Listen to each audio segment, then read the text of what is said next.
Mi nombre es Miguel Jiménez. Tengo 70 años y soy un perito contable judicial jubilado que reside en una de esas urbanizaciones silenciosas en las afueras de Pozuelo de Alarcón, Madrid. Durante los 3 años transcurridos desde que mi esposa, Elena, falleció, el silencio de los pasillos de nuestra casa ha pasado de ser un enemigo a mi única compañía constante. Mi hija, Lucía, insiste con una frecuencia casi administrativa en que le preocupa que un hombre de mi edad deambule solo por una vivienda de 3 plantas. Por eso, ha institucionalizado nuestros almuerzos semanales de los miércoles como una cláusula innegociable de nuestra relación. Según su discurso oficial, el objetivo es que yo pase tiempo de calidad con mi nieto, pero 40 años de oficio me han enseñado que cuando Lucía utiliza el epígrafe de algo hecho por mi bien, más me vale revisar minuciosamente la letra pequeña del contrato. El miércoles pasado, durante uno de esos encuentros familiares tan coreografiados que rozaban la representación teatral, mi vida dio un giro que ningún libro de auditoría habría podido predecir. Estábamos en medio del segundo plato cuando mi vecina, Marga García, me llamó al móvil con la voz tensa, vibrando por un pánico que apenas lograba contener. Me preguntó con una urgencia cortante si acaso esperaba a alguien en casa. Cuando le confirmé que no, me susurró las palabras que actuaron como el detonante de una bomba lógica. Entonces, ¿por qué hay 3 hombres cargando cajas en un camión de mudanzas estacionado justo en la entrada de tu casa? Antes de que la alarma terminara de sonar en mi cabeza, oí algo al otro lado de la mesa del restaurante que me heló la sangre más que la noticia del robo. Mi hija intercambió una mirada fugaz con su marido, Roberto. No fue un gesto de sorpresa o de preocupación filial. Fue la mirada cómplice de 2 jugadores de póker que, en mitad de un farol, se dan cuenta de que alguien ha visto sus cartas por el reflejo de la gafa. Y entonces, Roberto se rió. Fue un sonido seco y artificial, más parecido al ladrido de un perro que a una risa humana real. Intentó disimular el desliz de inmediato con una tos forzada y teatral, pero me he pasado 4 décadas detectando delitos de cuello blanco y maquillajes financieros en los números que la gente deja atrás. Sé reconocer la frecuencia exacta de la culpa en cuanto la oigo. En ese instante, mientras el eco de su risa aún flotaba sobre la mesa, comprendí que la verdadera amenaza no era un extraño con una palanqueta y un camión. La amenaza llevaba un vestido de marca y estaba sentada frente a mí, robándole distraídamente patatas bravas del plato a mi propio nieto. Lo que ellos no terminaban de procesar era que se estaban riendo de un hombre que pasó su vida profesional desentrañando tramas de fraude y blanqueo de capitales de cientos de millones de euros. Y un perito contable sabe una máxima por encima de todo. Cada delito, por muy astuto o familiar que parezca, deja un rastro de papel. Aquella mirada y esa risa fuera de lugar me acababan de enseñar exactamente por dónde debía empezar mi propia auditoría. El restaurante era uno de esos locales pretenciosos de huerta a la mesa en La Moraleja, donde el diseño interior es más importante que el sabor y el menú se toma la molestia de explicarte el viaje emocional de cada hortaliza antes de llegar al plato. Lucía lo había elegido, por supuesto siempre seleccionaba los establecimientos más caros de la zona norte de Madrid sabiendo que, al final, yo siempre pagaba la cuenta. Era otro de esos patrones de gasto que yo había notado pero que, por ceguera emocional, nunca me había atrevido a cuestionar hasta hoy.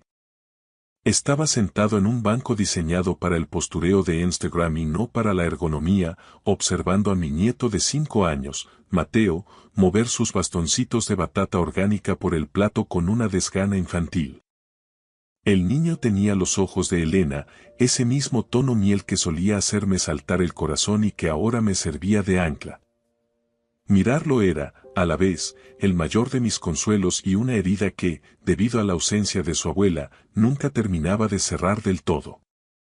Lucía permanecía sentada frente a mí, con la atención fragmentada entre las notificaciones incesantes de su iPhone de última generación y una conversación banal de la que yo, por diseño o por desidia, no formaba parte del todo. Mi hija se había transformado en una mujer de una belleza arquitectónica, de esas que son plenamente conscientes del poder de su imagen y la gestionan como un activo estratégico o, según la ocasión, como un arma de precisión. A su lado, Roberto mantenía el brazo apoyado sobre el respaldo de la silla de ella con un gesto posesivo, casi de inventario.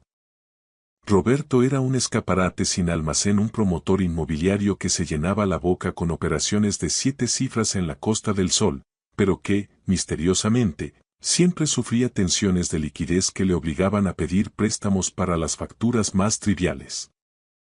Era el tipo de perfil financiero que yo habría marcado con bandera roja en los primeros 5 minutos de una auditoría externa. ¿Quieres más agua, papá?, preguntó Lucía sin llegar a despegar los ojos de la pantalla. Su voz poseía esa dulzura ensayada, casi de departamento de atención al cliente, que durante mucho tiempo mi necesidad de afecto confundió con amor genuino. Sí, gracias, respondí mecánicamente, mientras observaba cómo mi nieto Mateo intentaba edificar una estructura inestable con sus patatas orgánicas. En ese momento, mi teléfono vibró con una insistencia agresiva sobre el mantel. El identificador no dejaba lugar a dudas. Marga García, mi vecina desde hace 15 años y la única persona en la urbanización que no se perdía en formalidades. Marga, antigua jefa de enfermería en urgencias del Puerta de Hierro, no era mujer de alarmarse por minucias, había visto demasiadas crisis reales como para entrar en pánico por nada.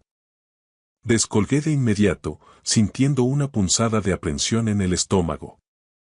Miguel, su voz sonó cortante, con la urgencia propia de un triaje hospitalario, ¿estás en casa ahora mismo? No, Marga, dije, cerrando el puño alrededor del aparato.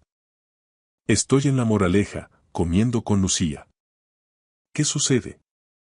Hay un camión de mudanzas bloqueando la entrada de tu casa, soltó ella. Pude percibir el siseo de sus cortinas al otro lado de la línea, estaba vigilando desde su salón. Es un vehículo de gran tonelaje y hay varios operarios uniformados. Están sacando cajas y muebles de tu salón en este preciso instante. Los estoy viendo perfectamente, Miguel. ¿Acaso has contratado tú algún servicio de transporte? El mundo, tal y como lo conocía, sufrió un desplazamiento de carga.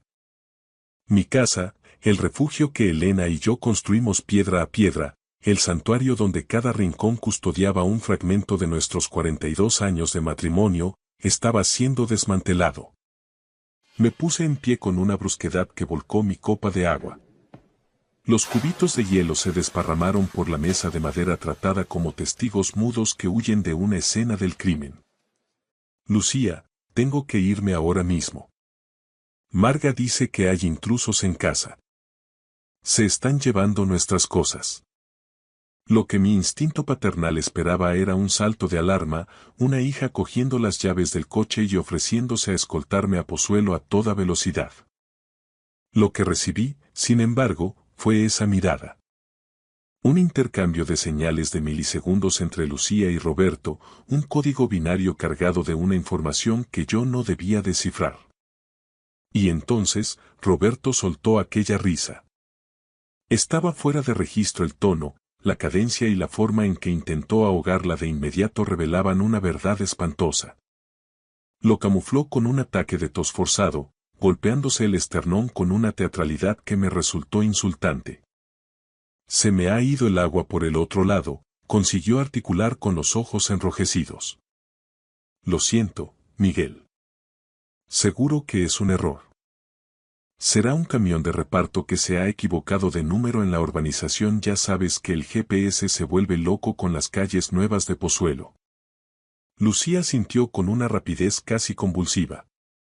Tiene razón, papá. ¿Recuerdas cuando aquel repartidor de Amazon dejó los muebles de jardín de los vecinos en nuestro porche? Terminemos el postre con calma y luego vamos todos juntos a comprobarlo.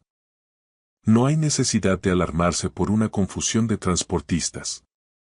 Pero el perito contable que habita en mí ya había emitido un dictamen. Vi el destello de miedo en las pupilas de mi hija antes de que lograra enmascararlo con su habitual condescendencia. Vi la risa de Roberto, la reacción típica del estafador que ve cómo su ingeniería social empieza a agrietarse. Durante 40 años, mi sustento dependió de cazar a personas en mentiras que ni siquiera sabían que estaban formulando. Podía detectar el fraude en el espaciado de un balance o en la tensión del pulso de quien sostiene una taza de café. Y en ese momento, cada terminación nerviosa entrenada en 4 décadas de auditoría forense me gritaba que mi propia hija no solo sabía qué estaba pasando en mi casa, sino que ella era la mano que movía los hilos. Sin decir una palabra más, saqué varios billetes, los dejé sobre la mesa para cubrir la cuenta, deposité un beso cargado de tristeza en la frente de Mateo y abandoné el restaurante sin concederles una segunda mirada. Mientras caminaba hacia el aparcamiento, sentí sus ojos clavados en mi nuca como proyectiles. Supe, con la fría certeza de quien analiza un flujo de caja negativo, que no solo conducía de vuelta a mi hogar para denunciar un robo. Conducía hacia una colisión frontal con una traición que amenazaba con incinerar los cimientos de mi memoria familiar. El camión de mudanzas ya se había volatilizado cuando mi coche derrapó frente a la verja de entrada. En su lugar no quedaba más que una ausencia densa, un vacío que se sentía casi físico, como si hubieran extirpado un órgano vital de la propiedad. Me quedé inmóvil en el umbral, con el motor aún caliente emitiendo chasquidos, mirando las marcas frescas de los neumáticos grabadas en el hormigón del acceso. Fue entonces cuando sentí la primera oleada de un miedo real, gélido y profesional. Marga me recibió en la acera con el rostro demudado por una preocupación que desbordaba sus protocolos de antigua enfermera. He hecho fotos de todo, Miguel, dijo, depositando su móvil en mis manos como si fuera una prueba judicial. Deslicé las imágenes con dedos temblorosos. El camión, una matrícula de Madrid, 3 hombres de complexión atlética cargando cajas con una eficiencia militar. Llevaban uniformes de una empresa que no me resultaba familiar. Mudanzas Elite Madrid. Según el cronómetro de las fotos, habían estado operando durante casi 1 hora. Habían cargado al menos una docena de cajas de gran volumen y yo, el dueño legítimo, no tenía la menor idea de qué patrimonio cultural o personal contenían. La Policía Nacional llegó 20 minutos después en un Z rotulado. 2 agentes de la escala básica, lo suficientemente jóvenes como para ser mis nietos, tomaron mi declaración con esa condescendencia paciente que los funcionarios reservan para los ciudadanos que consideran vulnerables. Buscaron huellas dactilares de forma superficial y, como era de esperar, no hallaron nada. Examinaron los bombines de las cerraduras. Ni un rasguño, ni signos de apalancamiento o entrada forzada. Fue cuando revisamos el registro del sistema de seguridad, un equipo de alta gama que instalé tras el sepelio de Elena, cuando apareció la primera grieta sísmica en mi realidad. Caballero, dijo el agente de mayor rango, frunciendo el ceño mientras consultaba su tableta sincronizada con la central de alarmas, según los registros telemáticos. Su sistema fue desactivado ayer a las 14:47. Se validó mediante el código maestro de administrador. Y la puerta principal se abrió esta mañana a las 10:15, empleando de nuevo el mismo código. En nuestro sistema consta como una entrada autorizada por el propietario. Autorizada. La palabra quedó suspendida en el aire del salón como un gas tóxico. No le he facilitado mi código de seguridad a nadie, afirmé con rotundidad. Pero mientras las sílabas abandonaban mis labios, la memoria me traicionó con un destello de culpabilidad. Se lo había dado a Lucía el otoño pasado, cuando se ofreció a supervisar una revisión de la caldera mientras yo cumplía con una serie de pruebas cardiológicas. Se lo di porque era mi sangre, porque era la heredera de todo esto y porque, estúpidamente, creía que la confianza familiar era un axioma, no una variable. Los agentes sugirieron con desgana que cambiara las claves de inmediato. Me recomendaron redactar un inventario pormenorizado para la denuncia formal y se marcharon con esa sonrisa compasiva que se le dedica a un anciano que empieza a perder el hilo de su propia vida.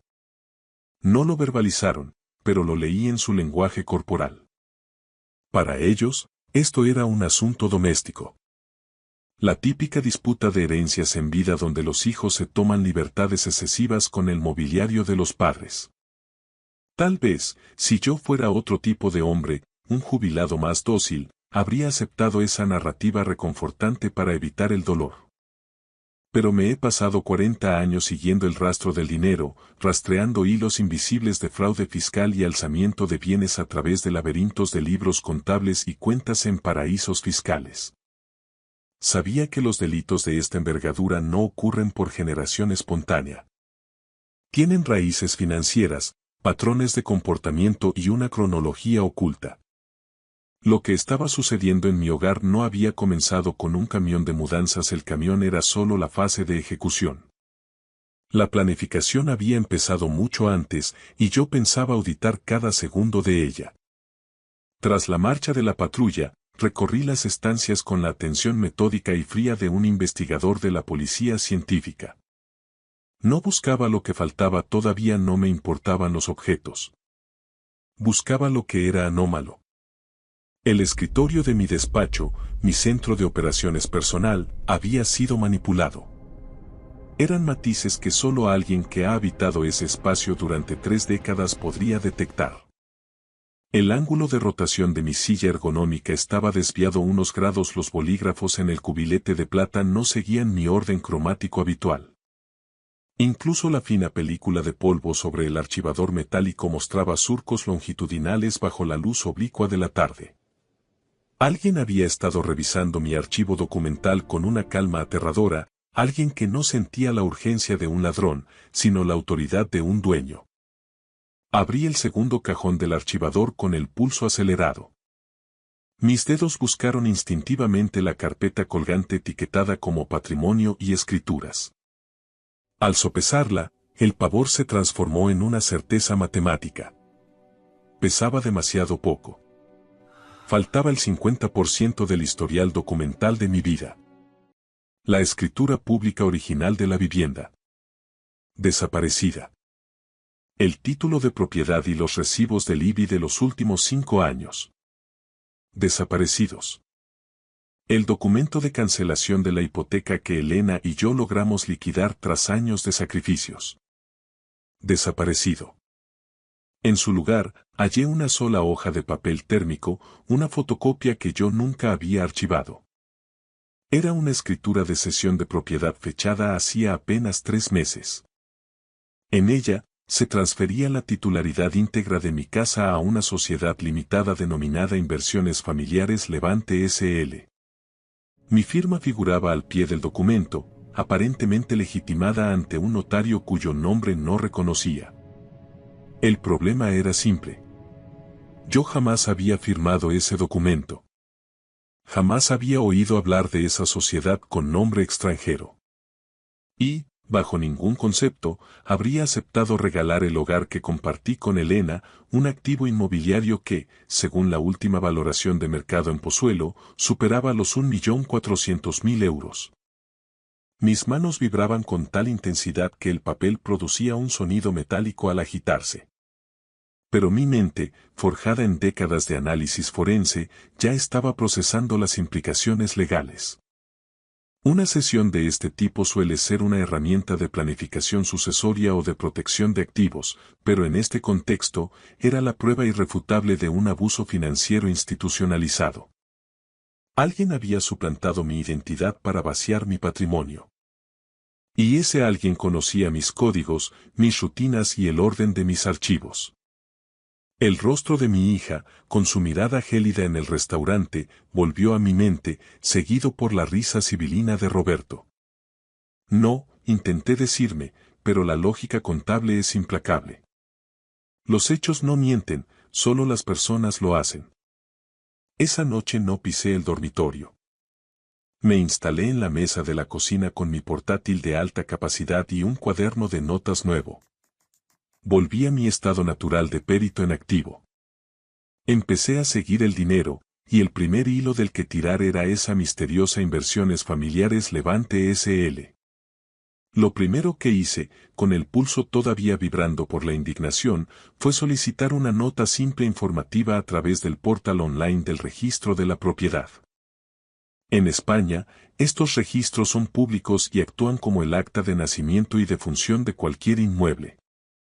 Tras abonar la tasa correspondiente, los píxeles en mi pantalla confirmaron mis peores pronósticos en menos de 10 minutos. Según los asientos registrales oficiales, la titularidad de mi vivienda había sido transferida a Inversiones Familiares Levante S.L. hacía exactamente 90 días. Al investigar la identidad jurídica de esa sociedad en el registro mercantil, descubrí que se había constituido apenas 6 meses atrás. Su estructura era el manual básico de la ocultación. Una sociedad pantalla con domicilio social en un centro de negocios de bajo coste, cuyo rastro final apuntaba a una jurisdicción de opacidad fiscal. Sin embargo, en mis años de ejercicio como perito judicial, me había enfrentado a entramados mucho más sofisticados que este. Sabía que, por muy grueso que sea el muro de cristal de una sociedad offshore, siempre hay una grieta por donde se filtra la identidad del beneficiario real. A continuación, solicité mi informe de riesgos en el CIRBE, Central de Información de Riesgos del Banco de España. Cuando el documento PDF se descargó, sentí una náusea física. Hacía 3 meses, alguien operando bajo mi nombre había suscrito un préstamo con garantía hipotecaria por un valor de 450.000 euros. El prestamista no era un banco convencional, sino una entidad de crédito privado, de esas que operan con intereses leoninos y ejecuciones rápidas. El préstamo figuraba como al corriente de pago, lo que indicaba que se estaban cumpliendo las cuotas mensuales, pero no era mi dinero el que salía de mis cuentas para pagarlas. Revisé mis posiciones bancarias en el Santander y el BBVA. Mis ingresos por jubilación entraban con la precisión de un reloj suizo y los fondos de inversión que Elena y yo logramos consolidar durante 40 años permanecían intactos. En la superficie, mi salud financiera parecía inmejorable, pero yo sabía que aquello era solo un maquillaje de balance. Estaban utilizando mi casa como un cajero automático, extrayendo el capital mediante una deuda que yo no había contraído, mientras mantenían el resto de mis cuentas tranquilas para no activar mis sistemas de alerta. Al profundizar en los metadatos del portal de la entidad de crédito, detecté que el préstamo estaba vinculado a mi DNI, pero asociado a una dirección de correo electrónico que me resultó totalmente ajena. Alguien había perpetrado una suplantación de identidad digital utilizando sus propios datos de contacto para interceptar cualquier comunicación física o digital. El capital del préstamo había sido transferido de inmediato a una cuenta externa de una entidad fintech europea. Era un modus operandi clásico de los defraudadores. Descapitalizar el activo inmobiliario, extraer el máximo valor líquido y desaparecer antes de que el impago provoque el embargo y la factura final llegue al buzón. Pero la pregunta clave seguía siendo: ¿quiénes eran ellos exactamente? Necesitaba una prueba de cargo que vinculase el fraude con personas físicas. Pasé las siguientes 3 horas revisando cada carta, cada folleto y cada notificación recibida en los últimos 6 meses, una manía de archivar hasta el último papel por la que Elena siempre solía bromear conmigo. Ahora, esa obsesión por el orden era mi mejor arma. Lo encontré enterrado en una carpeta de varios de hace 4 meses. Una notificación de una notaría del centro de Madrid confirmando una cita el 15 de marzo para una legitimación de firmas a domicilio. La misiva agradecía la confianza en sus servicios externos y esperaba que el cliente estuviera satisfecho con la atención de la oficial de notarías, María Maya. Yo nunca programé esa cita. Jamás había visto a esa tal María Maya. Y el 15 de marzo, según mi agenda personal, estuve en el Hospital Quirón para mi revisión cardiológica anual. Lucía se había ofrecido con una insistencia inusual a llevarme a esa cita, argumentando que le aterraba que yo condujera en ayunas tras el análisis de sangre. Lucía sabía, con precisión quirúrgica, que yo estaría fuera de mi hogar al menos 3 horas esa mañana. Las piezas del puzzle encajaban con una armonía siniestra, y cada conexión era más dolorosa que la anterior. Por un instante, sentí el impulso irracional de llamar a Lucía y exigirle una explicación a gritos, pero el perito forense que llevo dentro se impuso. Enfrentarme a ella ahora solo le daría la ventaja estratégica de destruir pruebas, vaciar las cuentas restantes o, peor aún, iniciar un proceso para intentar declararme incapaz y hacerme dudar de mi propia cordura. Necesitaba un aliado que no tuviera vínculos emocionales con mi hija, alguien que viera los números y los hechos con la misma frialdad que yo. A la mañana siguiente, marqué un número que guardaba en mi cartera de piel desde hacía más de una década. Víctor Reyes había sido el inspector jefe de la UDEF, Unidad de Delincuencia Económica y Fiscal, durante el macroproceso por el fraude de los fondos de pensiones en el que yo actué como perito judicial estrella. Se había retirado del servicio activo hacía 2 años para fundar su propia consultoría de inteligencia y riesgos. Víctor, dije cuando oí su voz grave al otro lado de la línea, soy Miguel Jiménez. Necesito tus ojos y tu placa, aunque sea la de jubilado. Me han robado la vida desde dentro y necesito pruebas antes de que ejecuten la fase final. 45 minutos después, me hallaba sentado en su despacho de la calle Zurbano, en pleno centro de Madrid, desglosando cada hallazgo con la precisión de un informe pericial. Cuando terminé mi exposición, Víctor se sumió en un silencio denso, de esos que en la UDEF precedían a las detenciones importantes. Miguel, sentenció finalmente, esto es duro de procesar, pero como profesional sabes que los números no tienen sentimientos.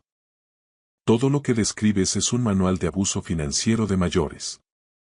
Es una patología social más común de lo que la opinión pública sospecha, y el 90% de las veces el victimario es alguien en quien la víctima deposita su confianza absoluta. El uso del código maestro, el acceso selectivo a tus archivos y la elección quirúrgica del día de la cita médica demuestran una planificación premeditada desde tu círculo más íntimo. Lo sé, Víctor, respondí con una frialdad que me sorprendió a mí mismo. Pero no he venido aquí a buscar consuelo, sino pruebas de cargo. Víctor asintió con parsimonia y anotó 4 puntos en su cuaderno. Requerimiento notarial. Solicitaremos formalmente los registros de la notaría. Esa oficial, María Maya, tendrá que declarar bajo juramento quién se personó realmente en tu domicilio aquel 15 de marzo. Levantamiento del velo. Vamos a destripar esa sociedad limitada. Tengo analistas que rastrean estructuras offshore en minutos. Rastreo del cash flow. Seguiremos el rastro de los 450.000 euros. En el sistema bancario actual, mover esa cantidad sin dejar una huella digital es casi imposible. Operación de silencio. Y lo más importante, Miguel. Vamos a auditar sus vidas sin que sospechen nada. Necesito que sigas siendo el abuelo dócil. ¿Te ves capaz? He pasado mi carrera rodeado de tiburones financieros y estafadores de guante blanco, repliqué. Puedo fingir demencia senil si eso ayuda a que bajen la guardia. Las siguientes 3 semanas fueron un ejercicio de tortura psicológica. Continué con el ritual de los miércoles en La Moraleja, sentado frente a Lucía y Roberto, intercambiando banalidades sobre el colegio bilingüe de Mateo o el momento dulce que supuestamente atravesaba el mercado inmobiliario de lujo. Sonreí con una máscara de orgullo cuando Lucía me mostró las fotos de unas vacaciones familiares en un resort de Tenerife que debieron costar una fortuna. Asentí con una falsa empatía cuando Roberto se quejó de los retrasos administrativos en sus promociones. Pero cada noche recibía el parte de guerra de Víctor. La oficial de la notaría, María Maya, fue el eslabón más débil. En cuanto el investigador de Víctor le sugirió que su licencia profesional y una posible imputación por falsedad en documento público estaban sobre la mesa, se desmoronó. Confesó que Lucía había sido su interlocutora, quien aportó la documentación y quien, de forma temeraria, firmó con mi nombre mientras ella, a cambio de una suculenta comisión por desplazamiento, miraba hacia otro lado ignorando que la firmante era una mujer 30 años menor que la foto del DNI.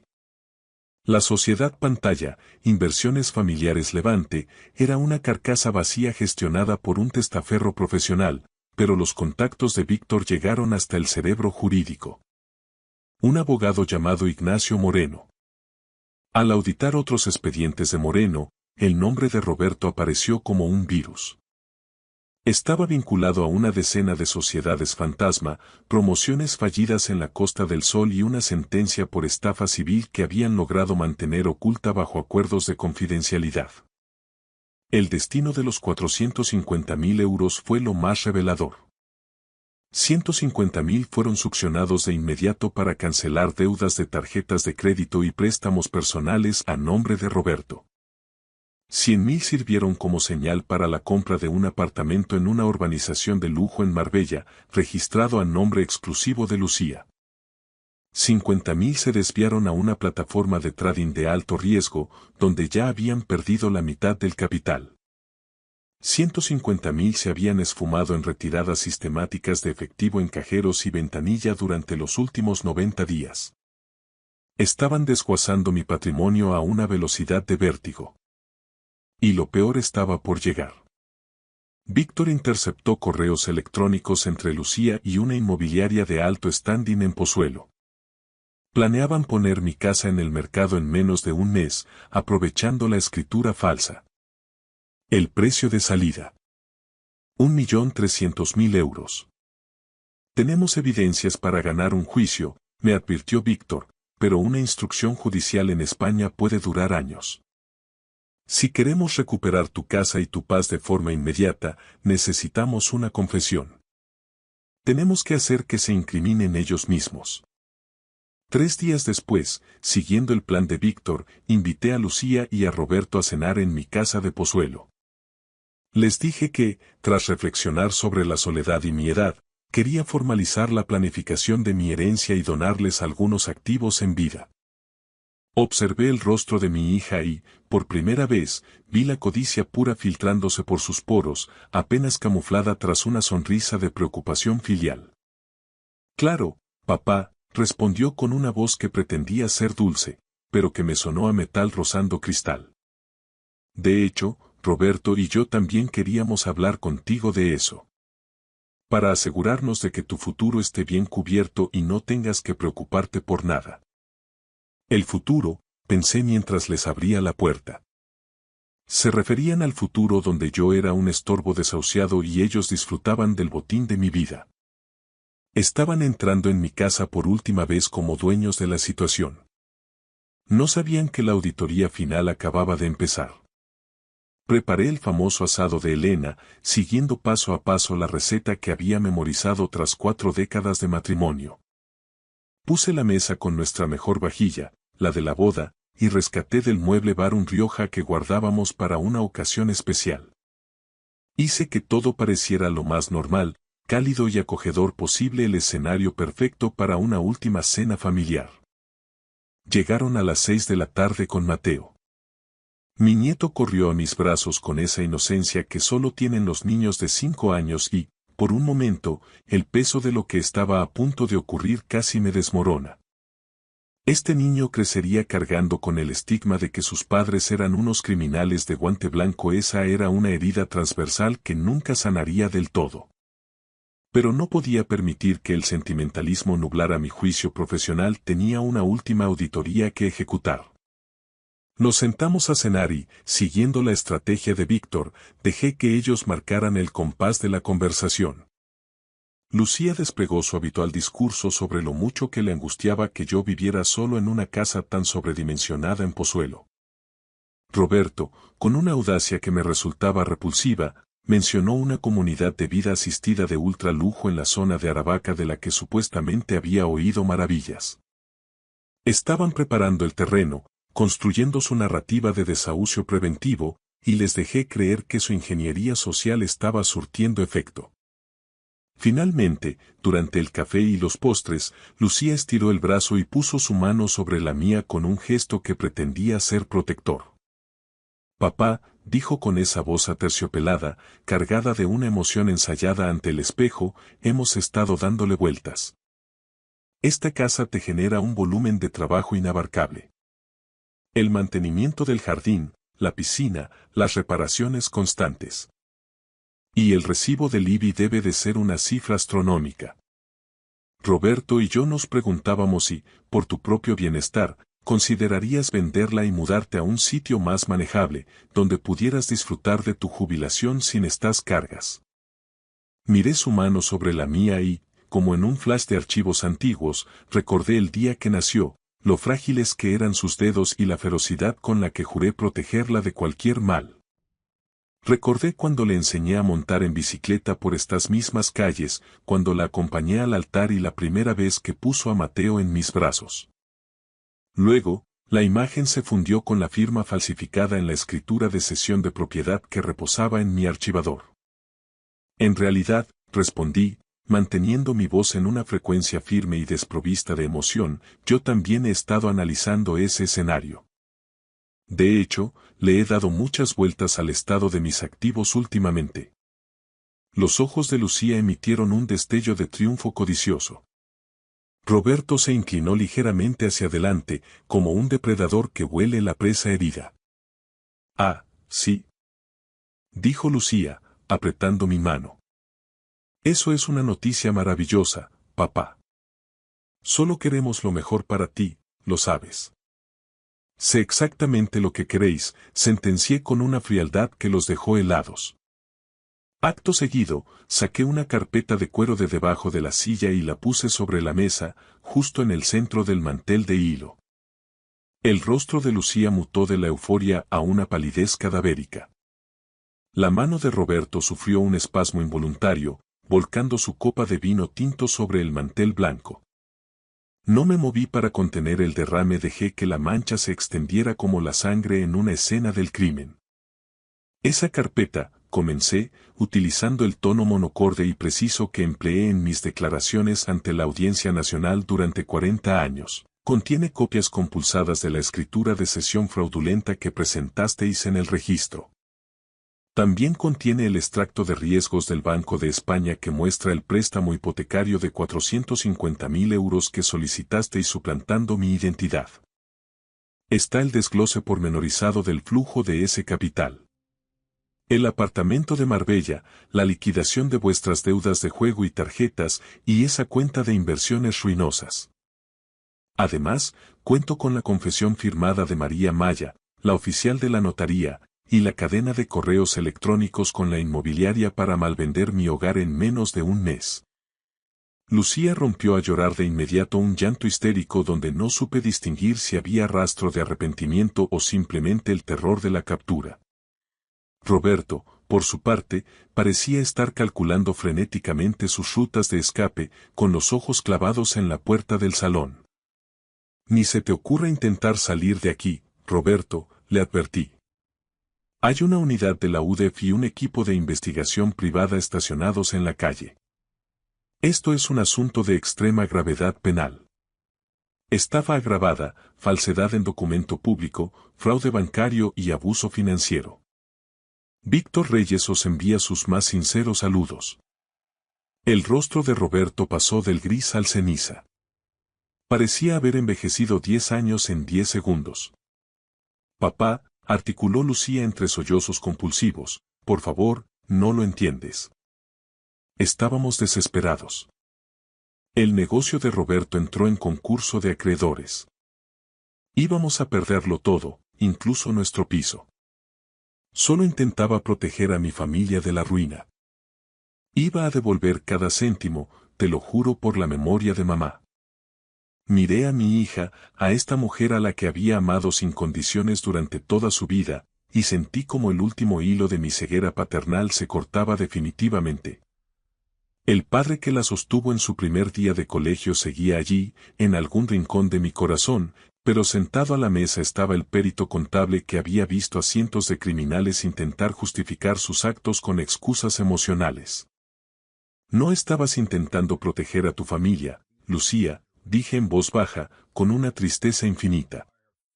Estabas intentando robarle a tu propio padre para mantener un estatus que no habéis sabido ganar.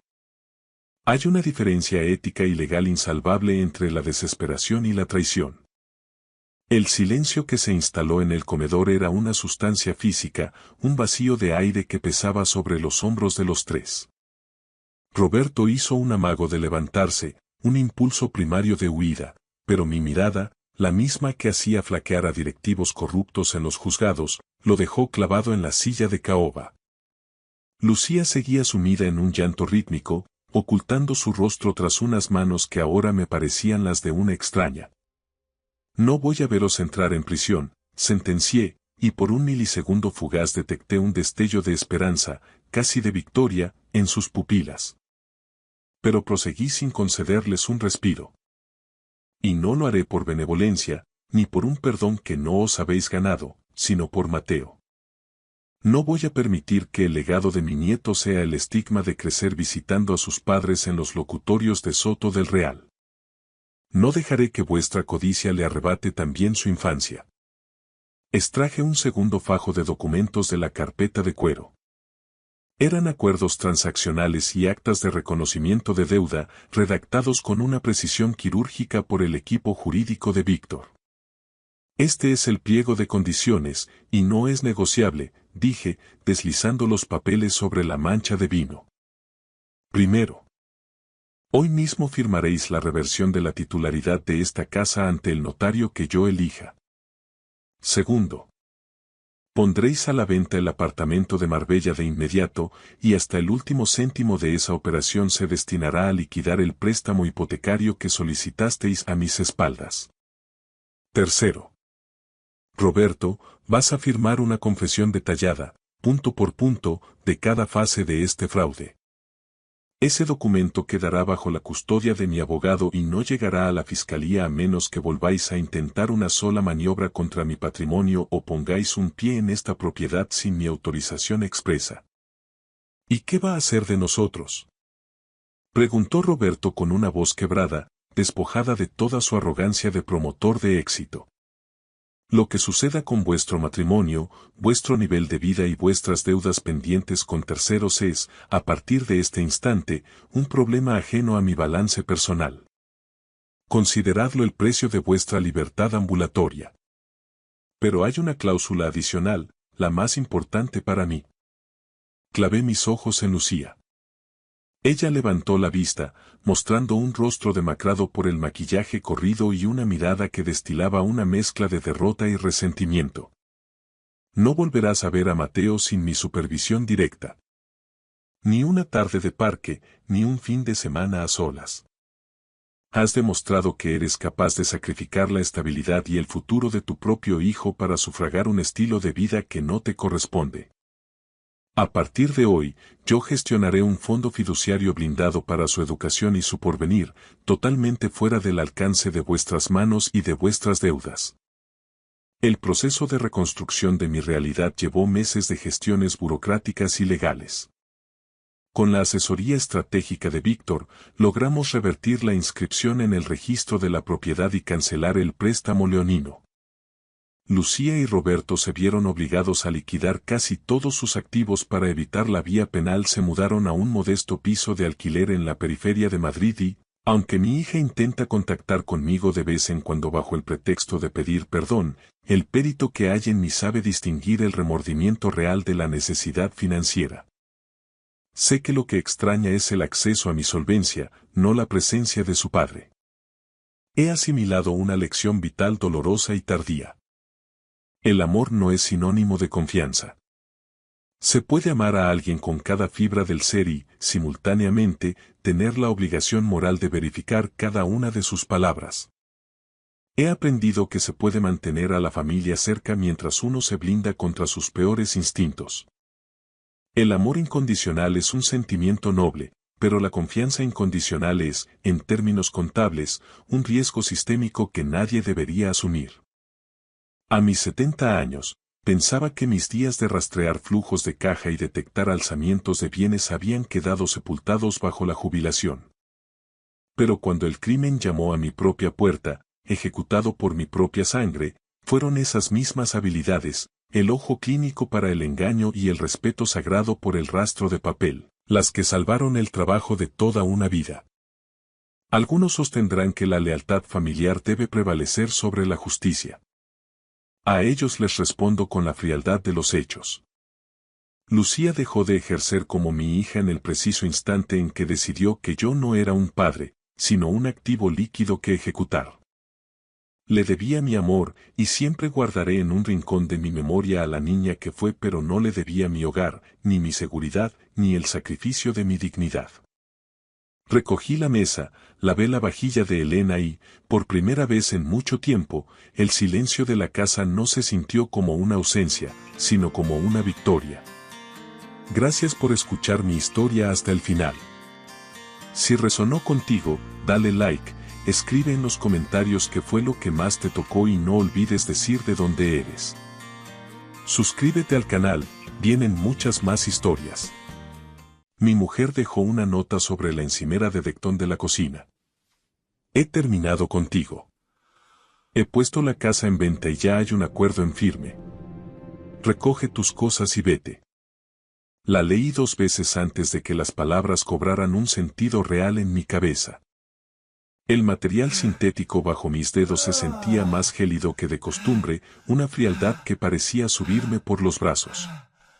Se me encogió el pecho, no por una rabia inmediata, sino por la silenciosa comprensión de que acababa de ocurrir algo irreversible en los cimientos de mi vida. Intenté entrar de la manera habitual, pero la cerradura de seguridad no cedía. Mi llave, una de esas copias incopiables de alta gama, entraba pero no giraba. Habían cambiado el bombín mientras yo no estaba. Pulsé el mando del garaje, esperando el reconfortante estruendo del motor elevando la persiana, pero solo obtuve un silencio absoluto. Arriba, tras los visillos de lino blanco de la planta superior, pude ver su silueta recortada contra la luz. Me observaba con una frialdad analítica, asegurándose de que yo comprendiera que el asedio había terminado y yo había perdido. En el reverso de esa nota, escribí 2 palabras con mi estilográfica. 3 horas después, mi teléfono empezó a vibrar de forma compulsiva. Acababa de volver de mi revisión trimestral con el cardiólogo en el Hospital Clínico San Carlos cuando encontré el mensaje. El viento de finales de octubre, ese aire seco y afilado que baja de la Sierra de Guadarrama, cortaba como un cuchillo mientras subía por el camino de entrada de nuestra urbanización en Pozuelo. Las hojas secas de los plátanos de sombra crujían bajo mis pies con un sonido que recordaba al de los huesos viejos quebrándose. Recuerdo haber pensado, apenas unos minutos antes, lo pacífica que parecía la casa desde el exterior. Las luces cálidas brillando tras los grandes ventanales, el rastro de humo de la chimenea de leña. El tipo de hogar que los vecinos señalan con envidia cuando pasean al perro. Intenté de nuevo abrir la puerta principal, con un dedo que mantenía un leve temblor residual, un recordatorio del pequeño ictus que sufrí hace 6 meses. Nada. Me quedé allí un momento, mirando la madera maciza como si me hubiera traicionado personalmente. Fue entonces cuando vi la nota a través del cristal lateral del recibidor. Estaba sobre la isla de la cocina, sujeta por un pisapapeles de cristal de Murano que compramos durante nuestra luna de miel en Sevilla, un objeto que hasta ese momento simbolizaba nuestra solidez. Rodeé la casa hasta el porche trasero. Las puertas correderas estaban abiertas, un descuido, o quizá una invitación, en el que no quise pensar demasiado. Al entrar, la cocina me recibió con un aroma familiar a romero y ajo. Ella había estado cocinando. El lavavajillas zumbaba suavemente en su ciclo de secado. Todo se sentía inquietantemente normal, excepto por el contenido de aquel trozo de papel. He terminado contigo. He puesto la casa en venta y ya hay un acuerdo en firme. Recoge tus cosas y vete. Sin explicaciones, sin una firma que suavizara el golpe, solo una amputación limpia. Me quedé allí más tiempo del que me gustaría admitir. No por el impacto es ruidoso y te obliga a moverte. Esto era algo más silencioso, algo mucho más gélido. Arriba, el parqué crujió. Elena, llamé. Su nombre sonó extraño en mi propia casa. Ella apareció en lo alto de la escalera, enmarcada por la suave luz de la lámpara de araña de cristal, perfectamente compuesta, con el pelo recogido en un moño impecable y una blusa de seda azul marino. Era la misma mujer con la que me casé hace 17 años en la iglesia de los Jerónimos, solo que ahora sus rasgos parecían tallados en granito. Ya lo has leído, dijo ella, sin bajar un solo escalón. ¿El qué exactamente, Elena? ¿Esta broma? El mensaje de la realidad. Volví a mirar el papel que tenía entre los dedos. Dices que la casa está vendida. Bien. Pero en este país, y tú lo sabes, no puedes vender la vivienda habitual sin la firma del otro cónyuge, incluso si la propiedad estuviera solo a tu nombre. ¿Y esta casa?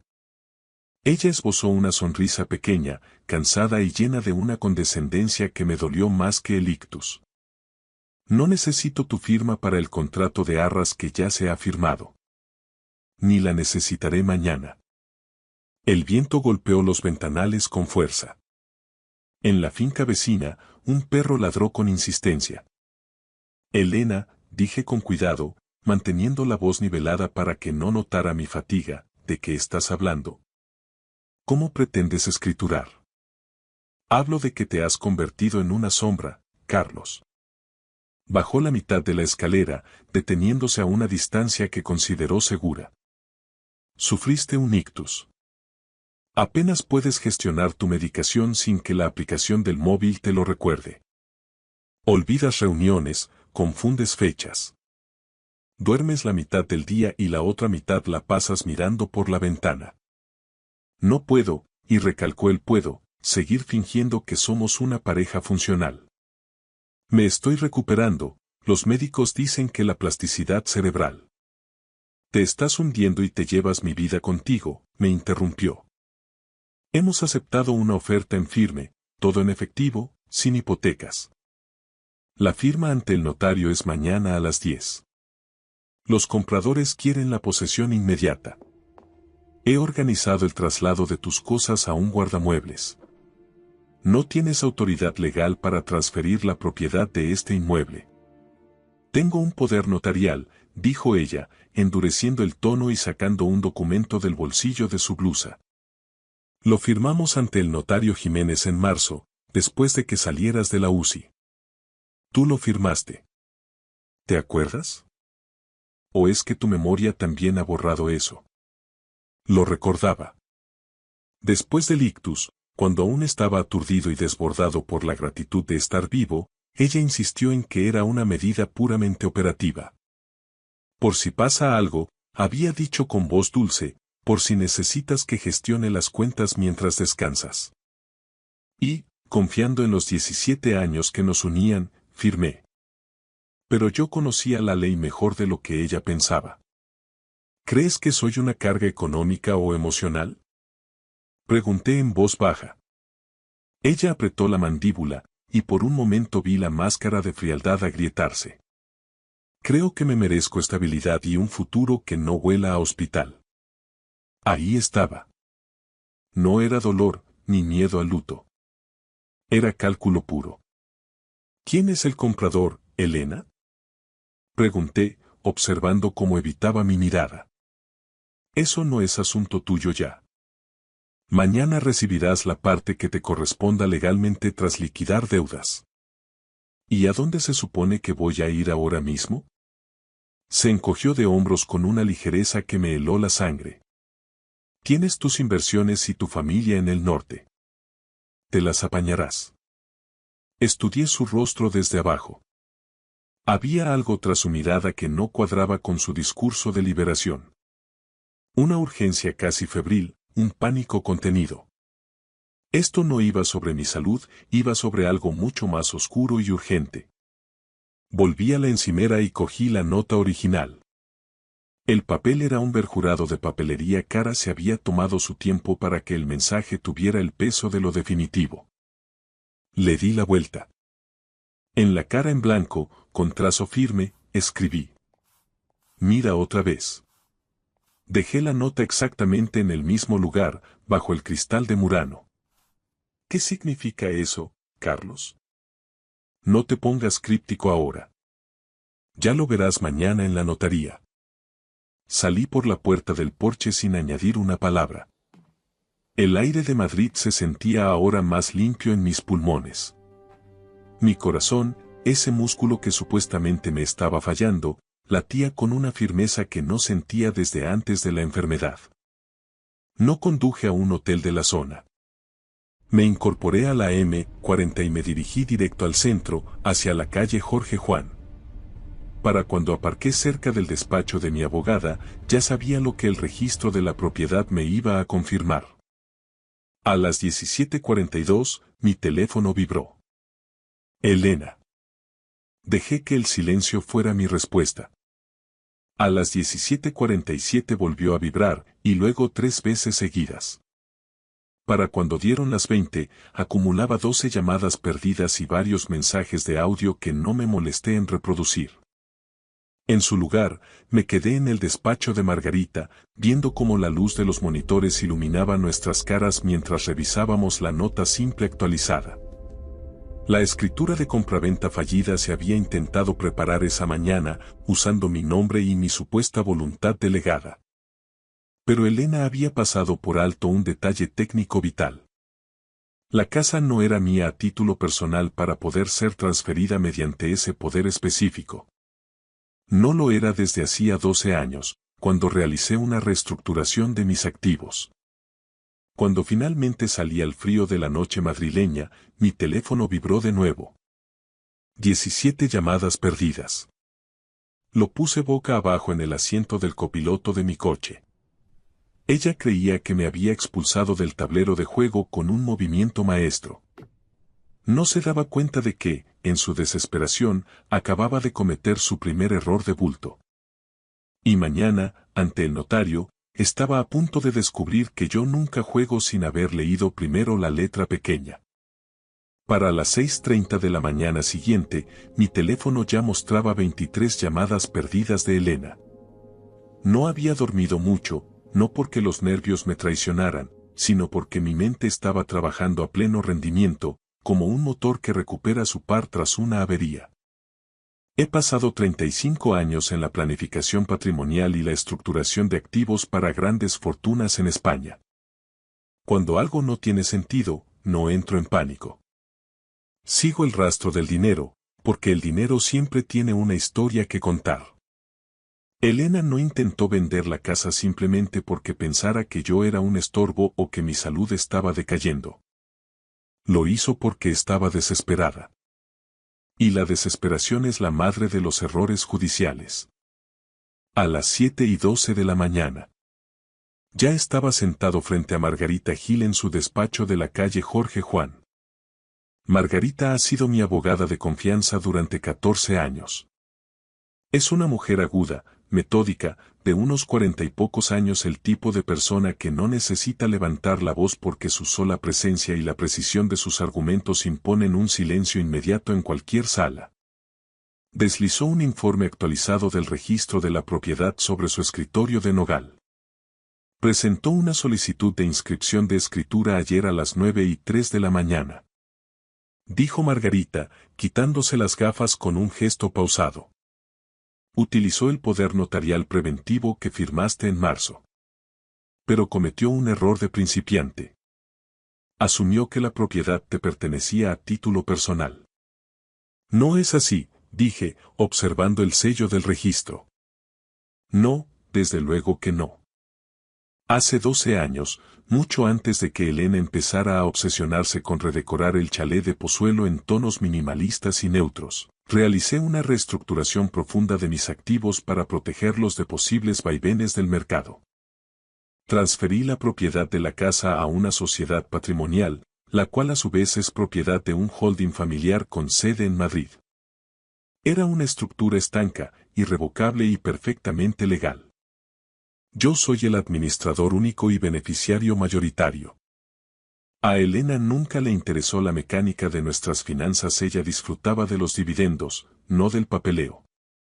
Ella no puede transferir lo que tú no posees de forma directa, continuó Margarita. La dueña es la sociedad, no Carlos Valdés persona física.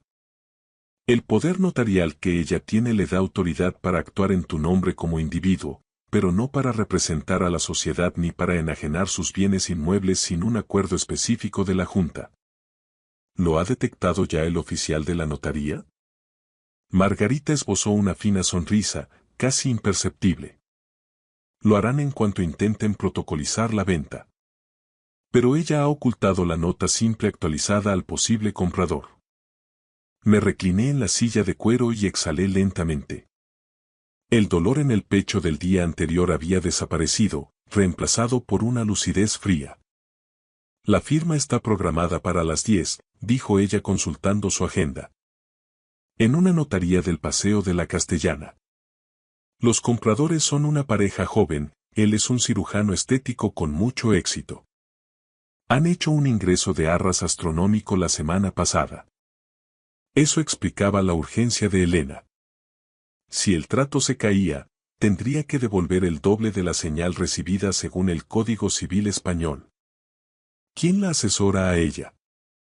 Pregunté. Carlos, esto es lo que más te va a doler. Es una agencia de inversiones de dudosa reputación dirigida por un tal Javier Lanza. Me quedé mirando el nombre en la pantalla. Ya lo había visto antes, aunque en un contexto muy distinto. 3 meses atrás, entré en el garaje tarde por la noche y encontré a Elena riendo mientras hablaba por teléfono en voz baja. Cuando me vio, palideció y dijo que era solo un amigo promotor con el que estaba consultando unas reformas. Javier Lanza. 40 y tantos, un oportunista inmobiliario de modales suaves, conocido en el sector por estar sobreendeudado y bordear siempre la ilegalidad. Saca su historial en el registro mercantil, dije. Margarita no dudó. Giró su monitor hacia mí y empezó a teclear. En cuestión de minutos apareció una telaraña de sociedades limitadas. La mitad estaban en proceso de disolución o con las cuentas sin presentar. Varias demandas por impago. 2 embargos preventivos sobre sus activos personales. Tiene problemas de liquidez masivos, murmuró Margarita. Y ha encontrado en Elena la forma de financiarse. O peor aún, ella le debe algo. Mi teléfono vibró de nuevo sobre la mesa. Elena. Lo silencié sin mirarlo. Margarita, dije en voz baja, comprueba nuestras líneas de crédito conjuntas y mis cuentas personales. Ella hizo una pausa y accedió a la banca electrónica mediante los certificados digitales que custodiamos en el despacho. Su expresión cambió de la profesionalidad fría a una preocupación genuina. Carlos, la situación es más grave de lo que pensábamos. La línea de crédito sobre el valor de la vivienda que abristeis hace 2 años para las reformas está al máximo. Ha dispuesto de todo. ¿Y mis fondos de inversión? Hay una solicitud de transferencia pendiente de 500.000 euros hacia una cuenta en la Suiza. El banco la bloqueó ayer tarde para verificar la firma, alegando que el poder notarial era insuficiente para una cantidad de ese calibre sin una segunda validación. Te llamaron mientras estabas en el hospital. Ella asumió que el ictus me había dejado fuera de juego de forma permanente. Margarita entrelazó sus manos sobre la mesa. Te subestimó de la manera más peligrosa posible. La subestimación es el error más caro que se puede cometer en los negocios. Y en el matrimonio. Me levanté y caminé hacia el ventanal. Madrid empezaba a rugir bajo el sol de la mañana, que se reflejaba en las torres de la Castellana como si fueran cuchillas de cristal. Ella cree que la venta del chalet cubrirá sus deudas y le dará un colchón para escapar, dije. Dinero rápido, posesión inmediata del comprador y una salida limpia hacia el aeropuerto de Barajas, añadió Margarita. De hecho, hay una dirección de reenvío solicitada en correos. ¿A dónde? Miami. Un clásico. Sol, anonimato y un nuevo comienzo. Lejos de la enfermedad y de los inviernos de Madrid. Cree que se marcha hoy mismo. Cree que se marcha, corregí. A las 8:41 de la mañana. Mi teléfono vibró otra vez. 31 llamadas perdidas. Finalmente, por curiosidad táctica, escuché un mensaje de voz. Carlos. La voz de Elena temblaba, no de pena ni de arrepentimiento, sino de una tensión eléctrica, casi violenta. ¿Por qué me acaba de llamar el oficial del notario preguntando por la titularidad real de la sociedad? ¿Qué has hecho, maldita sea? Contéstame. Borré el mensaje con un toque seco. Margarita, dije dándome la vuelta, si ella intenta seguir adelante con la firma a pesar de saber que la estructura societaria le impide vender, ¿en qué posición queda? Se expone a un delito de estafa agravada. Específicamente fraude documental y uso indebido de poder notarial para beneficio propio en perjuicio de terceros. También administración desleal. Es un caso penal claro si decidimos denunciar. Asentí una vez, con la firmeza de quien dicta una sentencia. Notifica formalmente a la notaría ahora mismo. Envía las copias certificadas de los estatutos de la sociedad patrimonial donde se especifica que solo yo tengo poderes de enajenación. Presenta una anotación preventiva de embargo en el registro por las cantidades dispuestas de las cuentas comunes. Y redacta la petición de medidas cautelares. No quiero que salga de ese edificio con un solo euro. Los ojos de Margarita se afilaron. Ella conocía mi lado implacable, pero esto era distinto. No te vas a detener en bloquear la venta, ¿verdad? No. Esto es solo el principio del proceso de saneamiento. Metí la mano en el bolsillo interior de mi chaqueta y saqué un sobre azul. Dentro había un documento que Margarita no esperaba. Había contratado a un auditor forense y a un investigador privado hacía 3 semanas, en el más absoluto silencio. Algo en los gastos de mantenimiento de la casa no cuadraba. Había descubierto que Javier Lanza, el socio de Elena, había pedido un préstamo puente privado de €500,000 6 meses atrás. Era un préstamo con intereses de usura y garantía personal. Estaba con el agua al cuello. Y ayer por la mañana, a través de una sociedad interpuesta, yo compré esa deuda. ¿Ella lo sabe? Preguntó Margarita suavizadamente. No tiene ni idea. ¿Y Lanza? Lo descubrirá en la reunión de las 10. Margarita se reclinó lentamente, asimilando la magnitud del movimiento. Así que, a las 10, ella cree que va a vender una casa que no puede vender, para entregarle el dinero a un hombre cuya deuda ahora te pertenece a ti. Exactamente. Ella me estudió con cuidado, buscando algún rastro de odio. Esto no es venganza, Carlos. Es algo mucho más frío. No es venganza, Margarita, dije mientras me ponía el abrigo. Es una corrección de mercado. El balance tiene que cuadrar. Y hoy, Elena va a aprender que la letra pequeña es lo único que mantiene el mundo en pie. A las 9:15 de la mañana. Salimos hacia las oficinas de Belmonte y Abogados en el Paseo de la Castellana. Mi teléfono vibró de nuevo en el bolsillo de mi abrigo. 37 llamadas perdidas. Lo saqué un segundo y lo coloqué boca abajo sobre el asiento de cuero del coche. Quería que ella sintiera el peso del silencio, ese vacío que precede a las grandes tormentas. Para cuando entramos en el imponente vestíbulo de mármol y cristal a las 9:58 de la mañana, no sentía ni rastro de ira ni de dolor, estaba lúcido, con la mente tan afilada como un bisturí. Elena había escrito su nota con trazos gruesos y definitivos, pero no se había molestado en leer la letra pequeña de nuestra vida legal. Y a las 10 en punto, estaba a punto de recibir una lección magistral. A las 9:59 de la mañana, las puertas de acero cepillado del ascensor se abrieron en la planta 42. El despacho destilaba ese tipo de intimidación que solo se consigue mediante la arquitectura de poder. Ventanales de suelo a techo con vistas a las torres Kío, paneles de nogal pulido y un mostrador de recepción tallado en un solo bloque de mármol de Macael. Es el tipo de lugar donde la gente firma documentos que cambian el curso de sus vidas e intenta, desesperadamente, no parecer nerviosa mientras el aroma a café caro y papel timbrado inunda sus pulmones. Margarita caminaba a mi lado, sus tacones golpeando el suelo técnico con una precisión rítmica y silenciosa. 2 hombres nos seguían a una distancia medida, vestidos con trajes oscuros de corte clásico y expresiones de neutralidad absoluta. Eran los inspectores García y Martínez, de la sección de delitos económicos.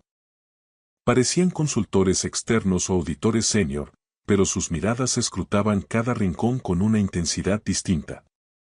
A través de las paredes de cristal blindado de la sala de juntas B, divisé a Elena.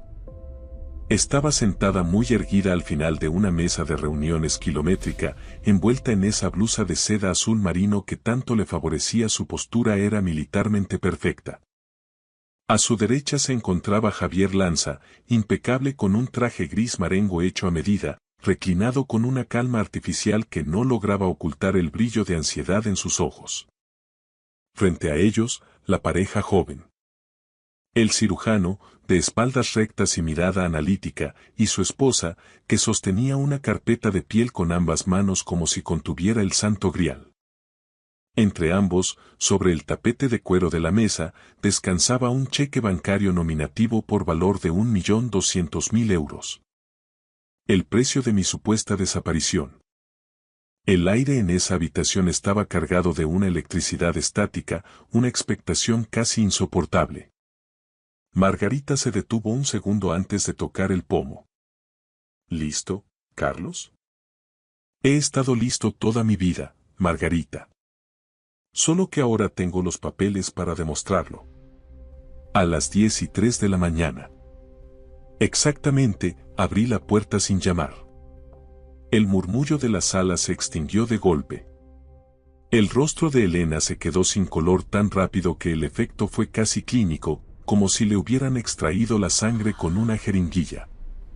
Por medio segundo, sus pupilas se dilataron como si estuviera viendo a un fantasma emerger de la niebla. Carlos. Articuló, levantándose a medias de su silla. La joven pareja se giró al unísono, la confusión dibujada en sus rostros. La mandíbula de Javier Lanza se tensó visiblemente, pero se recuperó con la rapidez del depredador veterano, ajustándose el nudo de la corbata con dedos nerviosos. Vaya, dijo con una ligereza forzada que sonó a cristal roto, mira quién ha decidido honrarnos con su presencia. El paciente del año. Pasé de largo sin reconocer su existencia, como si fuera parte del mobiliario, y ocupé la silla vacía en la cabecera de la mesa, la posición de autoridad. Buenos días a todos, dije con una calma que me sorprendió incluso a mí. Soy Carlos Ruiz, el legítimo representante de los intereses que hoy se debaten aquí. El médico asintió con una cautela profesional. Nos habían informado de que usted no se encontraba en condiciones de asistir a la firma, señor Ruiz. Como pueden comprobar, soy muy capaz de cumplir con mis obligaciones, respondí, fijando mi vista en Elena. El oficial de la notaría, un hombre delgado y pulcro llamado S.R. Jiménez, se aclaró la garganta y ajustó sus gafas. Señor Ruiz, estábamos justo preparándonos para el protocolo de las firmas y la validación de los medios de pago. Lo sé. Y es por eso que estoy aquí. Para evitar que cometan un error que les perseguiría años. La voz de Elena recuperó su filo, volviéndose aguda y cortante. Carlos, ¿qué circo es este? No tenías ninguna necesidad de venir. Yo soy la titular y tengo plenas facultades. Un temblor casi imperceptible recorrió la mesa. Los dedos de Elena se cerraron alrededor de su pluma Mont Blanc con tal fuerza que los nudillos se le pusieron blancos. No eres la titular, Elena. Al menos, no de lo que crees. Tengo un poder notarial de representación total firmado por ti, replicó ella, golpeando el documento sobre la mesa. Margarita dio un paso adelante y colocó una carpeta gruesa, sellada por el registro mercantil, con un golpe seco y deliberado sobre el nogal.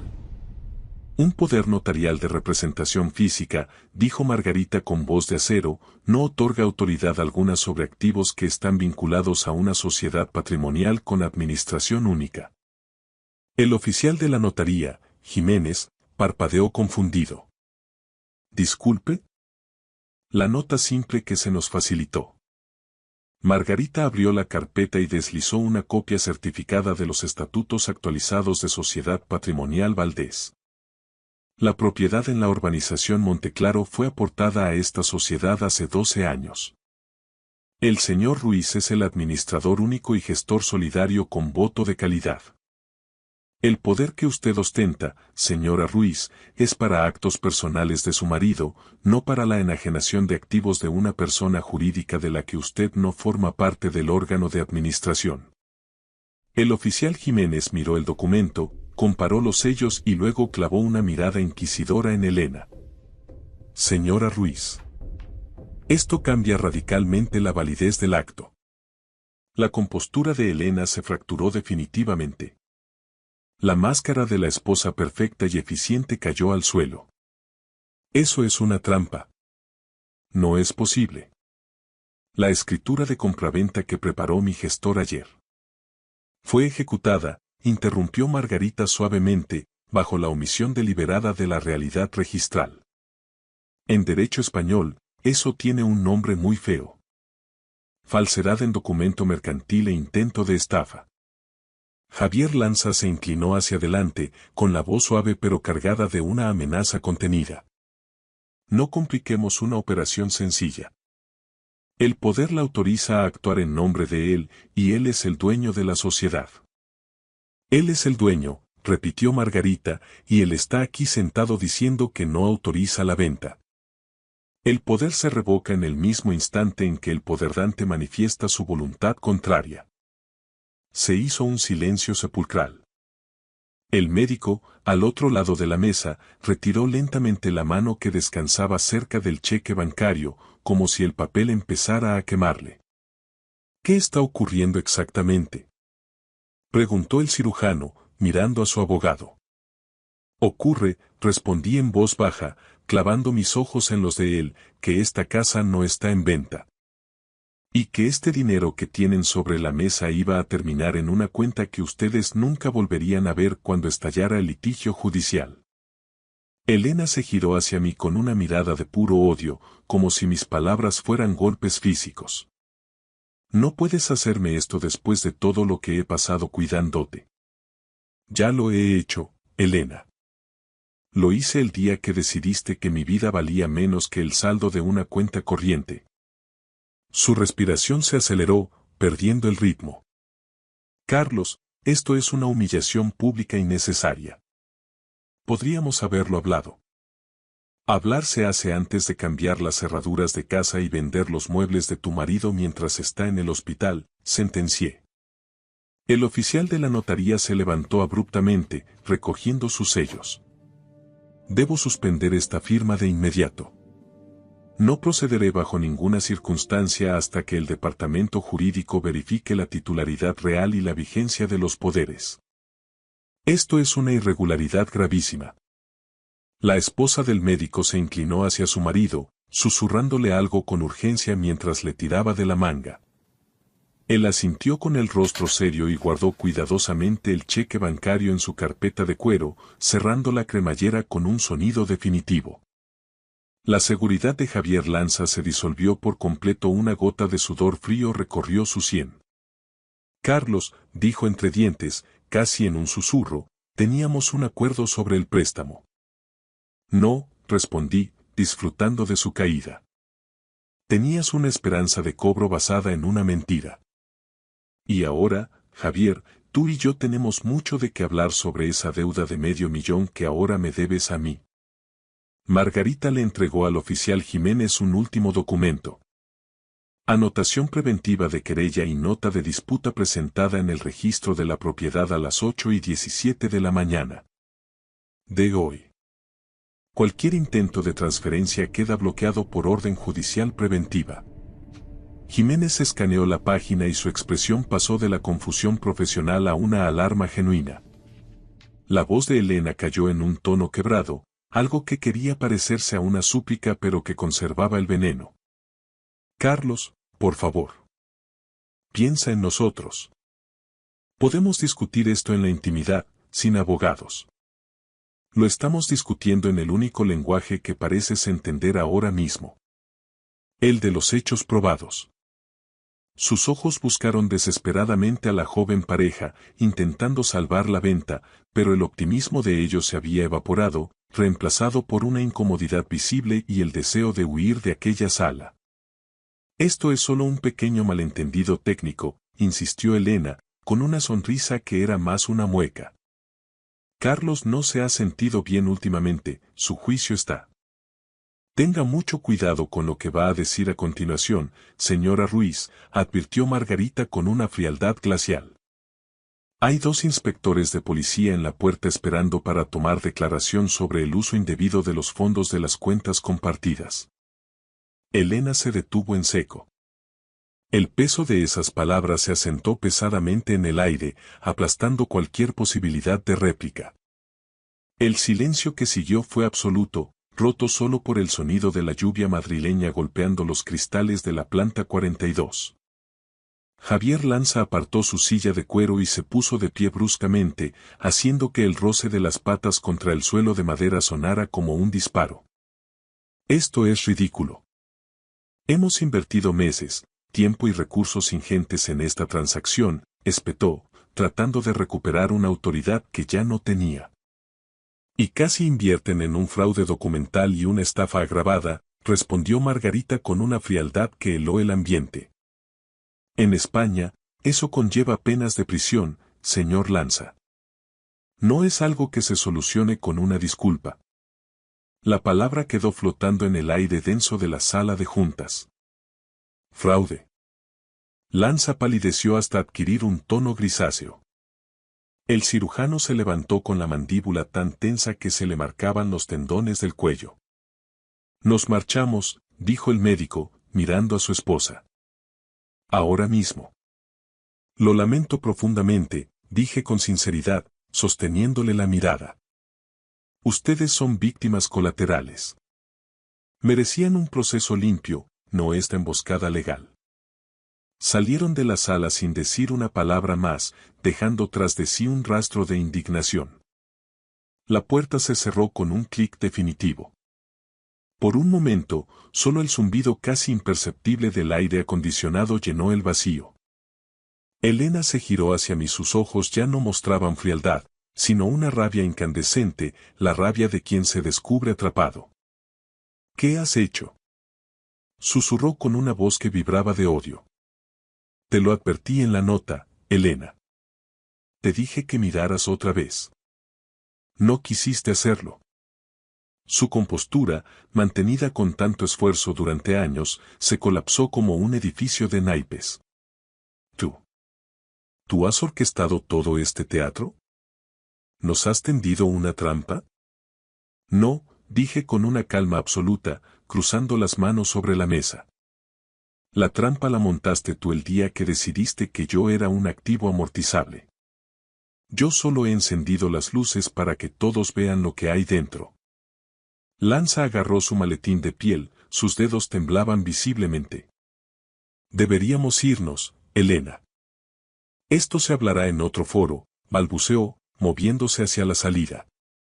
Pero el inspector García dio un paso al frente, lo justo para bloquearle el paso con una cortesía profesional aterradora. Todavía no, señor Lanza, dijo García en voz baja. Tenemos unas preguntas sobre la procedencia de ciertos fondos de su última promoción en el barrio de Salamanca. Lanza se quedó petrificado, como una estatua de sal. Margarita aprovechó el silencio para colocar un último documento sobre la mesa, justo frente a Elena. Es una notificación formal de querella por administración desleal y alzamiento de bienes, anunció Margarita, junto con una petición de medidas cautelares por explotación económica de persona vulnerable. Elena miró el papel con los ojos desorbitados, como si estuviera escrito en un idioma muerto que, de repente, cobrara un sentido aterrador. ¿Vas a presentar cargos criminales contra tu propia esposa?, preguntó, y por primera vez detecté un quiebro en su voz. Eso depende, respondí, levantándome lentamente y ajustándome el abrigo, de lo honesta que estés dispuesta a ser a partir de este segundo. Sus ojos se llenaron de lágrimas, pero no eran lágrimas de arrepentimiento, sino de puro miedo. Por primera vez en meses, se dio cuenta de algo crucial. Esto no se trataba de la casa, y yo no era el anciano convaleciente al que podía manejar. Mientras salíamos de la sala de conferencias de la Castellana, mi teléfono vibró de nuevo. 37 llamadas perdidas. No lo miré. Ya no hacía falta. La nota en la encimera había sido un golpe directo, pero la letra pequeña siempre me perteneció a mí. Al mediodía, el rumor ya se había extendido por los círculos financieros de Madrid. Las notarías de alto nivel son como teatros silenciosos. La gente finge discreción, pero todos vigilan las salidas de emergencia. Ver a Javier Lanza salir del edificio flanqueado por 2 agentes de paisano no fue algo sutil. Elena, caminando 10 pasos detrás de él, con el rostro pálido y unas gafas de sol de Chanel intentando ocultar el naufragio de su dignidad, lo fue aún menos. No lo seguí. Volví al despacho de Margarita en Jorge One. La ciudad no se detiene ante las tragedias privadas, los taxis seguían pasando y la gente seguía ajena a la demolición de un matrimonio de 17 años. Margarita cerró la puerta de su oficina tras nosotros. Llamará de nuevo, vaticinó ella. Es su única salida. Intentará presentarlo como una confusión de buena fe, un error administrativo debido al estrés de mi enfermedad, dije. Sabemos que no es así. Los números no mienten. Margarita se apoyó en su escritorio, observando el mapa de activos que habíamos trazado. Carlos, tenemos que decidir el siguiente paso. ¿Convertimos esto en una negociación de divorcio leonina o dejamos que la investigación penal siga su curso? Me quité la chaqueta despacio y me senté frente a ella. Primero quiero claridad total. Quiero saber hasta dónde llegó la podredumbre. Entonces terminemos de mapear el daño, asintió ella, abriendo una nueva carpeta compartida. 1 hora después, el panorama era desolador y nítido. Hace 6 meses, Javier Lanza lanzó un proyecto de remodelación de lujo en la calle Ortega y Gasset. Sobreestimó la demanda y, sobre todo, subestimó los costes financieros de una obra paralizada por el ayuntamiento. Cuando las preventas se frenaron, recurrió a prestamistas privados con intereses de usura del 12% mensual y vencimientos a corto plazo. Estaba acabado. Fue entonces cuando los gastos de Elena se dispararon. Transferencias a cuentas de terceros, compras de joyas que nunca vi y una supuesta consultoría de inversiones de 48.000 euros pagada directamente a una de las sociedades de Lanza. Y los vuelos a Miami. Hace 3 semanas contraté al auditor forense no por celos, sino por pura lógica financiera. Los romances son volátiles, pero la desesperación económica deja un rastro de papel que se puede seguir hasta el infierno.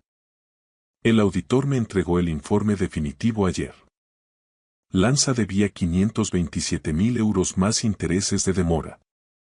El prestamista original estaba perdiendo la paciencia y, a través de una sociedad instrumental que Margarita creó para mí, yo adquirí esa deuda con un descuento del 40%. Lo que significaba que, desde ayer tarde, Javier Lanza me debía la vida a mí. Margarita estudió el contrato de adquisición de deuda. Compraste su deuda antes de que ella intentara vender la casa, concluyó con una sonrisa amarga. Exacto. Ella pensó que la venta del chalet de Pozuelo lo salvaría del embargo. Y ahora la venta ha muerto y tú tienes la soga al cuello de su socio. Tenía que ser así, Margarita. En este juego, si no controlas la deuda, no controlas el desenlace. Mi teléfono vibró sobre la mesa. Elena. Dejé que el sonido llenara la habitación hasta que se cortó. Margarita se cruzó de brazos. ¿Vas a hablar con ella? Todavía no. Está a punto de presentarse aquí. Conoce el camino. Y lo hizo. A las 13:37, la recepcionista llamó con voz tensa. La señora Ruiz está en la entrada. Está muy insistente, dice que no se moverá hasta verle. Que pase, ordené. Elena entró como alguien que hubiera atravesado una tormenta de arena. Su blusa de seda estaba arrugada y el carmín, ligeramente corrido en las comisuras. Cerró la puerta del despacho con una violencia innecesaria. ¿Qué pretendes con todo esto?, exigió, ignorando a Margarita. ¿Disfrutas viéndome caer? Margarita permaneció sentada, imperturbable. Le sugiero que baje el tono, señora Ruiz. Este es un despacho profesional, no una escena de salón. Elena la ignoró y se plantó frente a mí. Me has humillado delante de todo el mundo. Delante de los compradores, delante de Javier. Te has humillado tú sola, Elena, desde el momento en que decidiste que yo era un estorbo al que podía saquear mientras dormía bajo los efectos de la medicación. Sus manos temblaban de furia contenida. Fue un malentendido, insistió, repitiendo el mismo mantra. Lo de la sociedad patrimonial. Yo no sabía que habías blindado la casa de esa manera. No preguntaste por qué estabas demasiado ocupada planeando tu huida. Has estado distante durante meses. Estalló ella. Dejaste de contar conmigo, de compartir las decisiones. Actuabas como si yo ya no fuera capaz de gestionar nada. Esto nunca se trató de tu capacidad, Elena. Se trataba de tu lealtad. Deslicé una carpeta fina por el escritorio hacia ella. La abrió y, por segunda vez ese día, el color huyó de su rostro. ¿Qué es esto? Tu realidad, dije en voz baja. Dentro estaban las copias del contrato de préstamo de Lanza, la escritura de cesión de la deuda a mi favor y una notificación de requerimiento de pago inmediato bajo amenaza de ejecución hipotecaria de sus propios activos. Tú compraste su deuda, susurró, dejando caer los papeles. Sí. Soy tu nuevo acreedor, Elena. O mejor dicho, soy el dueño de la soga que aprieta el cuello de tu socio. Ella miró a Margarita, buscando una grieta legal. Esto es coacción. Es ilegal. No, dijo Margarita con serenidad. Es una adquisición lícita de activos financieros en el mercado secundario. Nada personal, solo negocios. Elena volvió a mirarme y vi cómo algo se rompía definitivamente tras sus ojos. Me estabas espiando desde que salí del hospital. Estaba verificando la integridad de mi patrimonio. ¿No confías en mí? Correcto. No confío en quien intenta venderme mientras sigo respirando. La palabra cayó con el peso de una losa. Ella tragó saliva, tratando de recuperar el aliento. ¿Crees que he hecho esto por el dinero?, dijo con la voz rota.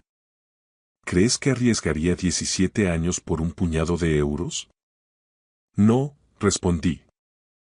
Arriesgaste todo porque tenías miedo de perder el nivel de vida al que te habías acostumbrado y pensaste que yo ya no era capaz de garantizártelo. Hay más, continué, haciendo una señal a Margarita. Ella presionó un botón en el sistema de audio del despacho. Una grabación nítida empezó a sonar. Era la voz de Elena. Y la de Lanza.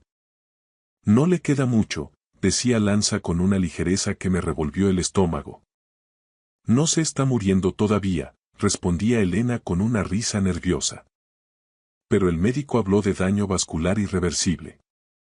Una vez que la casa se venda, estaremos lejos de aquí. Solo necesito que firmes ese poder. La grabación se detuvo. El silencio que siguió fue más pesado que el plomo. Elena miró el altavoz como si fuera una serpiente. ¿Me grabaste en mi propio coche? No, dije con calma. Simplemente olvidaste que el sistema de manos libres del coche sigue vinculado a mi cuenta de iCloud. Me llegaban las notificaciones de voz automáticamente. Se presionó las sienes con las palmas de las manos. Has retorcido nuestras palabras. Estaba asustada, no sabía qué hacer. No, Elena.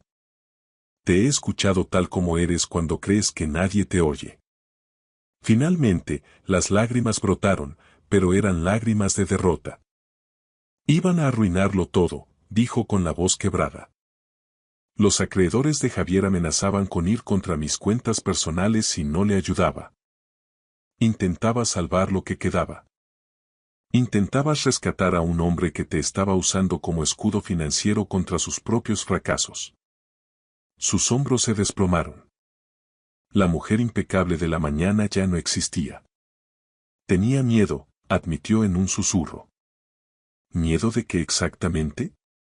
De quedarme sola y arruinada. La confesión flotó entre nosotros. 17 años de matrimonio suspendidos en el aire frío de un despacho de abogados. Luego, ella se enderezó ligeramente, tratando de salvar algún resto de orgullo. ¿Qué quieres de mí ahora? Quiero el control absoluto. Ya lo tienes. No, dije, quiero que reconozcas ante notario la nulidad de todos los actos que has realizado estos meses. Su teléfono volvió a vibrar. Lanza. No contestó. Mi abogada presentará esta misma tarde una demanda por daños y perjuicios y una petición de bloqueo de todas tus cuentas, añadió Margarita. Es la única forma de garantizar que no salgas del país. Elena levantó la cabeza de golpe. ¿Vas a congelar mis cuentas personales? ¿Cómo voy a vivir? Las cuentas conjuntas se han cerrado hoy. Las tuyas quedarán bloqueadas preventivamente hasta que se aclare el destino de los fondos desaparecidos. Me estás destruyendo, Carlos. No, dije con suavidad, te estoy poniendo límites. Algo que debía hacer hace mucho tiempo. Ella retrocedió hacia la puerta, con movimientos lentos, como si el aire pesara demasiado. Se detuvo en el umbral. ¿Cuántas veces te llamé anoche y esta mañana? 37. Soltó una risa hueca, desprovista de alegría. Y no respondiste ni una sola vez. Estaba ocupado leyendo, Elena. Releyendo cada documento que firmamos juntos. Miró la nota que todavía apretaba en su mano, la que yo le había devuelto con mi mensaje en el reverso. Mira otra vez. Ahora entendía el alcance total de la jugada. La casa blindada, la deuda comprada, las grabaciones. Cada paso que ella había dado había sido monitorizado y neutralizado antes incluso de que lo completara. Lo tenías todo planeado, susurró. No, respondí, simplemente me preparé para lo peor mientras tú esperabas lo inevitable. Su teléfono vibró por última vez.